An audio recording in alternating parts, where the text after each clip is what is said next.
மார்க்கெட்டில் profit earn பண்ணணும்னு நினைக்கிறீங்களா? இல்லைங்க, நான் ப்ராஃபிட்லாம் ஏர்ன் பண்ணுறேன், ஆனால் அதை காப்பாற்ற தான் முடியல அப்படின்னு நினைக்கிறீங்களா? அப்போது கரெக்டான சேனலுக்கு தான் நீங்கள் வந்திருக்கீங்க. ஹாய் ட்ரேடர்ஸ், நான் உங்கள் மிஸ்டர் வணிகன். இந்த சேனலில் எப்படி ப்ராஃபிட் பண்ணுறதும் ஏர்ன் பண்ண ப்ராஃபிட்டை எப்படி காப்பாற்றுறதும் உங்களுக்கு சொல்லித்தர போகிறேன். இந்த ஷேர் மார்க்கெட்டோட கான்செப்ட் பொறுமை இல்லாத ரீட்டைலரோட பணத்தை எடுக்கிறது தான். அதனால தான் 90% ரீட்டைலர்ஸ் அவங்களோட பணத்தை ஷேர் மார்க்கெட்டில் இழக்கிறாங்க. மார்க்கெட்டில் என்ன பண்ணணும் என்ன பண்ணக்கூடாது அது தெரிஞ்சால் போதும், நீங்களும் ப்ராஃபிட்டுக்கு மாறிடுவீங்க. மார்க்கெட்டில் என்ன பண்ணணும்னா, ஒரு நாளைக்கு 1 or 2 ட்ரேடர்ஸ் தான் எடுக்கணும். ரிஸ்க் மேனேஜ்மெண்ட் ரொம்ப ரொம்ப முக்கியம். ஸ்டாப்லாஸ் இல்லாமல் ட்ரேட் பண்ணவே கூடாது. பொறுமை ரொம்ப முக்கியம். அதே மாதிரி மார்க்கெட்டில் என்ன பண்ணக்கூடாதுன்னா, ரிவெஞ்ச் ட்ரேட் பண்ணவே கூடாது. ஒரு ட்ரேட் பண்ணி லாஸ் பண்ணிட்டீங்களா, அதோடு மார்க்கெட்டை அன்னைக்கு க்ளோஸ் பண்ணிவிடுங்க. அதிகமான லாட் போட்டு ட்ரேட் பண்ணாதீங்க. என்ட்ரி தெரியாமல் ட்ரேட் பண்ணவே பண்ணாதீங்க. இப்போ சொன்னதை கரெக்டாக நீங்கள் ஃபாலோ பண்ணிங்கன்னா நீங்களும் என்ன மாதிரி ப்ராஃபிட் பண்ண முடியும். அதுக்கு சாம்பிள் ஃப்ரைடே பண்ண ப்ராஃபிட் உங்களுக்கு நான் காட்டுறேன்.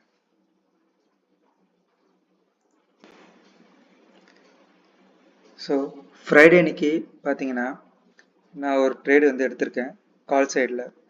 ஸோ அது முன்கூட்டியே நான் ப்ரெடிக்ட் பண்ணிட்டேன். 9:22க்கு பார்த்தீங்கன்னா 26,200 CE 76 ரூபாயில் நான் ட்ரேடு எடுத்திருக்கேன். ஸோ நான் அந்த ட்ரேடு பார்த்தீங்கன்னா முன்கூட்டியே பிளான் பண்ணி என்னுடைய செட்டப் எல்லாமே நான் ரெடி பண்ணிட்டேன். ரெடி பண்ணதுக்கப்புறமா தான் நான் அந்த ட்ரேடே எடுத்தேன். ஸோ ஃபஸ்ட்டு 5 minutes கேண்டில் நல்ல க்ரீனாக முடிஞ்சுது. உடனே அடுத்து மேலே தான் போக போகிறான்ட்டு எனக்கு கன்ஃபர்மேஷன் கிடச்ச உடனே நான் 76 ருபீஸில் என்ட்ரியாகவும் ஸ்டாப் லாஸ் 66 ருபீஸ் போட்டு வச்சிட்டேன். ஸோ என்னோடய டார்கெட் பார்த்தீங்கன்னா 160 ருபீஸ். ஸோ அந்த 160 ருபீஸ் நான் ஏன் எடுத்தேன்ட்டு நான் கடைசியாக உங்கள்கிட்ட சொல்கிறேன். ஸோ முடிஞ்ச அளவுக்கு நம்மளுக்கு ஒரு ட்ரேட் செட்டப் இருந்தால் மட்டும் தான் நம்ம ட்ரேடே எடுக்கணும். அப்படி இல்லைனா ட்ரேடே எடுக்கக்கூடாது. மார்க்கெட்டில் பார்த்தீங்கன்னா பொறுமை ரொம்ப ரொம்ப முக்கியம். ஏன் சொல்கிறேன்னா, ட்ரேடு நம்ம செட்டப் கரெக்டாக இருந்தால் மட்டும் தான் நம்ம ட்ரேடுக்குள்ளே என்ட்ரி ஆகணும். அப்படி இல்லைனா கண்ட இடத்துல நம்ம ட்ரேடு எடுத்து நம்மளோட ஸ்டாப் லாஸ் லூஸ் பண்ணுறோம். முடிஞ்ச அளவுக்கு மார்க்கெட்டில் கேபிட்டல் காப்பாற்றுறது தான் ரொம்ப முக்கியம். ஏன்னா கேபிட்டல் இருந்தால் மட்டும் தான் உங்களால் அடுத்த ட்ரேட் பண்ண முடியும். அப்படி இல்லாத பட்சத்தில் உங்களால் அடுத்த ட்ரேட் கண்டிப்பாக பண்ணவே முடியாது. அதுக்காக தான் சொல்ல வரேன், மார்க்கெட்டில் முதல்ல ஒரு நல்ல ஒரு செட்டப் அமைதியாக பாருங்கள். அது அமைஞ்சதுன்னா அதுக்கு கரெக்டான ஒரு என்ட்ரி எடுத்து மார்க்கெட்டில் ஸ்டாப் லாஸ், இப்பயும் சொல்ல வரேன், ஸ்டாப் லாஸ் இல்லாமல் நீங்கள் என்ட்ரியும் போகவே போகாதீங்க. ரிஸ்க் மேனேஜ்மெண்ட் ரொம்ப ரொம்ப ரொம்ப முக்கியம். ஸோ அப்படி இருக்கும் பட்சத்தில் உங்களுக்கு ட்ரேடு கரெக்டாக அமைஞ்சதுன்னா உங்கள் டார்கெட்டை கரெக்டாக ஃபிக்ஸ் பண்ணிவிட்டு, நான் இப்போ எப்படி ஃப்ரைடே அன்னைக்கு என்னோடய டார்கெட் ரீச் ஆகிற வரைக்கும் வெயிட் பண்ணணும், அதே மாதிரி நீங்களும் ரீச் ஆகிற வரைக்கும் வெயிட் பண்ணி உங்கள் ப்ராஃபிட்டை ஏர்ன் பண்ண முடியும். ஸோ இதே மாதிரி செட்டப்பு எல்லா நாளும் உங்களுக்கு கிடைக்குமா கேட்டால் கண்டிப்பாக கிடைக்காது. இந்த மார்க்கெட்டில் பார்த்தீங்கன்னா 80% செல்லர்ஸ்க்கான மார்க்கெட்டாகவும் 20% பையர்ஸ்க்கான மார்க்கெட்டாகவும் தான் அமைஞ்சிருக்கு. ஸோ இந்த ஃப்ரைடே பார்த்தீங்கன்னா பையர்ஸ்க்கான மார்க்கெட்டு. அதனால தான் நான் ட்ரேடு கான்ஃபிடெண்ட்டாக எடுத்தேன். ஸோ இதுவே பார்த்தீங்கன்னா அதுக்கு முன்னாடி நாள் தேர்ஸ்டே சென்செக்ஸ் எக்ஸ்பெரி. அந்த டைமில் பார்த்தீங்கன்னா மார்க்கெட் நல்ல ஒரு ரேஞ்ச் பவுண்டில் தான் முடிஞ்சுது. அப்படி இருக்க பட்சத்தில் அந்த மாதிரி டைமில் ட்ரேடு எடுக்கிறத அவாய்ட் பண்ணிக்கோங்க. எல்லா நாளும் ட்ரேட் பண்ணணும் அப்படின்ற ஒரு எண்ணத்தையும் விட்டுருங்க. நம்மளுக்கு ட்ரேடு கிடைச்சா மட்டும் தான் ட்ரேட் எடுக்கணும், இல்லைனா எடுக்க தேவையில்ல. ஸோ இந்த ஒரு விஷயத்த கேர்ஃபுல்லாக ஞாபகம் வச்சுங்க. இப்போ நீங்கள் பார்த்தீங்கன்னா ஃப்ரைடே அன்னைக்கு நான் பார்த்தீங்கன்னா ஒரே ஒரு ட்ரேடு மட்டும் தான் எடுத்தேன். ஜஸ்ட்டு பார்த்தீங்கன்னா ஒரு 76 ருபீஸ் நான் என்ட்ரி எடுத்துகிட்டு, ஸோ 143, ஆக்சுவலாக நான் 160 தான் என்னோடய டார்கெட் நான் வச்சுருந்தேன். பட் சம் ரீசன்னால் பர்சனல் ரீசன்னால் நான் சீக்கிரமாக ட்ரேடை க்ளோஸ் பண்ண வேண்டியதாக போச்சு. ஸோ உடனே பார்த்தீங்கன்னா நான் 143லே பார்த்தீங்கன்னா என்னோடய ப்ராஃபிட்டை க்ளோஸ் பண்ணிவிட்டு நான் வெளியே வந்துட்டேன். அதுக்கான ரீசனையும் நான் இந்த வீடியோட எண்டில் நான் காட்டுறேன். எதனால் நான் இந்த ட்ரேட் செட்டப் பண்ணேன், என்னோடய டார்கெட்டை 160 வரைக்கும் நான் வச்சதுக்கு காரணமும் நான் இந்த வீடியோ எண்டில் நான் உங்களுக்கு எக்ஸ்பிளைன் பண்ணுறேன்.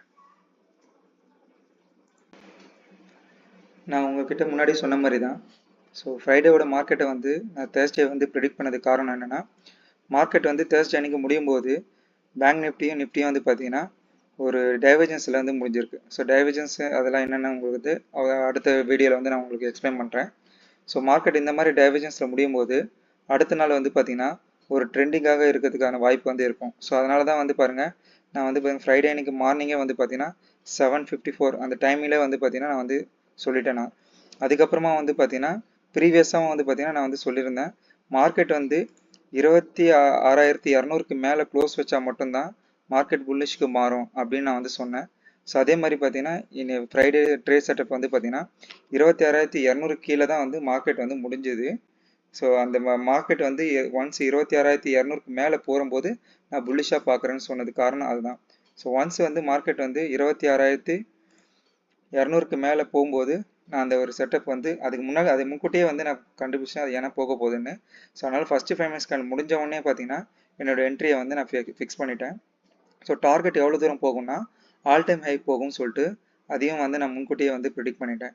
ஸோ அதனால தான் வந்து பார்த்தீங்கன்னா நான் பாட்டத்தில் வந்து எடுத்துகிட்டு ஸோ 26,320 வரைக்கும் நான் வந்து வெயிட் பண்ணேன். ஆக்சுவலாக சம் ரீசனாலே வந்து பார்த்தீங்கன்னா அது டச் பண்ணுறதுக்கு முன்னாடி நான் வந்து வெளியே வந்துட்டேன்.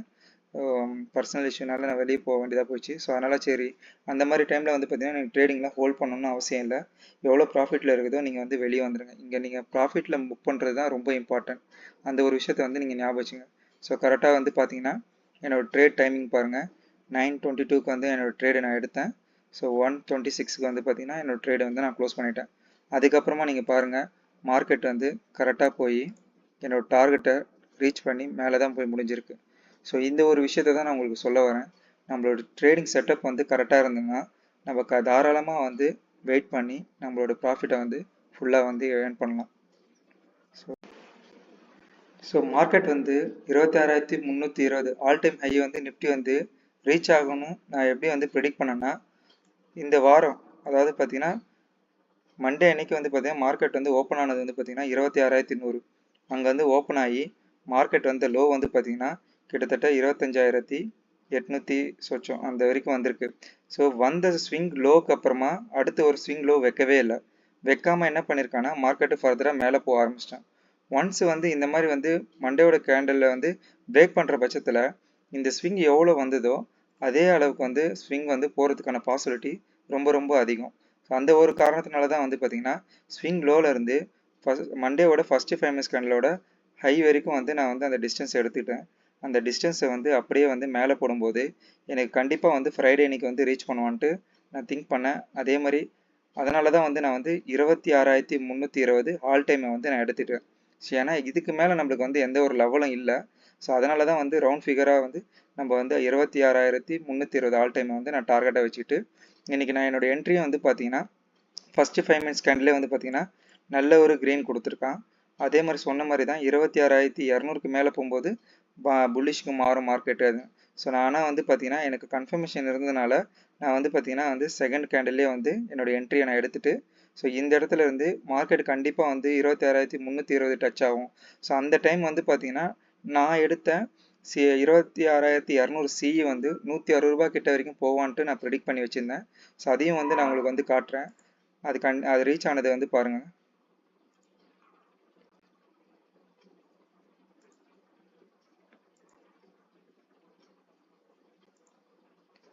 ஸோ பார்த்தீங்கன்னா மார்க்கெட் பாருங்கள், கிட்டத்தட்ட வந்து நான் இந்த செகண்ட் கேண்டலில் தான் வந்து என்ட்ரி ஆனேன். கிட்டத்தட்ட 76 ருபீஸு. ஸோ அந்த மார்க்கெட் வந்து போய் முடிஞ்சது வந்து பாருங்கள் கிட்டத்தட்ட 169 ரூபாயில் முடிஞ்சிருக்கு. ஸோ நான் எக்ஸ்பெக்ட் பண்ணது 160, பட் ஆனால் வந்து அதுக்கு மேலே தான் வந்து போய் க்ளோஸ் ஆகிருக்கு. ஸோ என்னோட இப்போ செட்டப் வந்து கரெக்டாக வந்து ஃப்ரைடே அன்றைக்கி முடிஞ்சிருக்கு. ஸோ இந்த ஒரு விஷயத்தை தான் வந்து நான் உங்களுக்கு வந்து கன்வே பண்ணணும்னு பார்த்தேன். ஸோ என்னை ஃபாலோ பண்ணுங்கள். முடிஞ்ச அளவுக்கு என்னோடய நாலேஜை வந்து நான் உங்களுக்கு வந்து ஷேர் பண்ணுறேன். நான் மண்டேலேருந்து பார்த்தீங்கன்னா யூடியூப்பில் வந்து பார்த்தீங்கன்னா லைவ் வீடியோ வந்து பண்ணலான்ட்டு இருக்கிறேன், லைவ் ட்ரேடிங்கு. ஸோ விருப்பம் இருக்கிறவங்க சப்ஸ்கிரைப் பண்ணி மண்டே அன்னைக்கு ஜாயின் பண்ணிக்கோங்க. நன்றி.